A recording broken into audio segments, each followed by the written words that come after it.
Hi there, I'm Syditious, and welcome to the first video on this channel. Whether or not you're watching it back 5 years in the future, or whether or not you're watching it now because I shared it on my social media and told you to please watch my new video, welcome! I'm really glad that you're watching.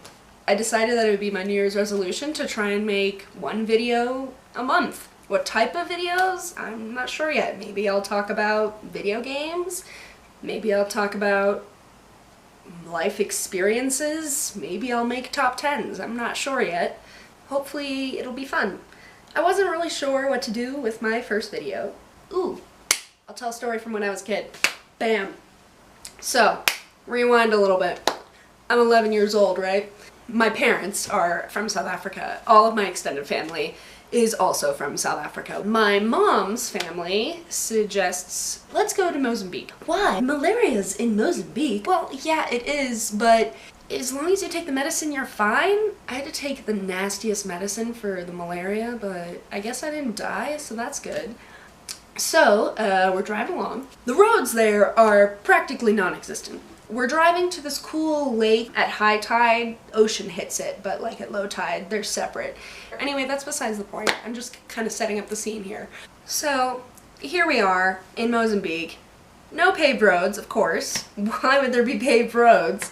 And we see that there's a section where the river that supplies the lake comes into the lake. And we drive up to it, and it looks kind of shallow. It looks maybe 3 feet deep max. My dad stops the car and we think, and we're like, okay, well, if we drive through this, we run the risk of the car stalling. My dad says, you know what, we can't risk it. This isn't our car, it was a rental. We're gonna go downriver a bit where it's shallower, and we basically drove, if the river's here and the lake's here, we drove right here. Right in the lake because it was shallower in the lake. And so we drove around, and then there was some guys behind us, a big like white Range Rover truck. We're about to leave, and this guy behind us just floors it straight into the river. It was not 3 feet deep. It was 6 feet deep. The car instantly just, I remember looking back,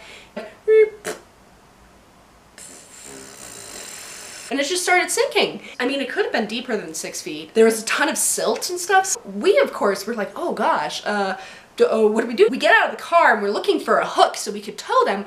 We don't have one. Of course not. So I, being a smart 11-year-old, right? The smartest. I run right into the water. The front bumper of the car is sinking fast. My smart 11-year-old mind decided, let's grab it. I grab it. And I'm like, I'm gonna keep this up so that if we do hook onto it, we'll actually be able to get to it.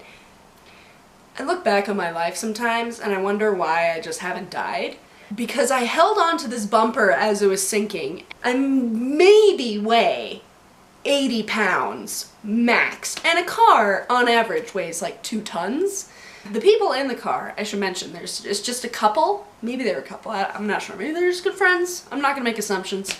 The guy who was driving was a little bit older, maybe in his 40s, and the woman was a little bit younger, mid-30s, early 30s, so they don't know how to get out of the car. She is smart, so the car is like this, with this being the nose, so what she does is she climbs and opens the back and goes out the back. The guy has this genius idea. I'm gonna open the door. I'm holding on to this bumper, and the car just, I got pulled underwater.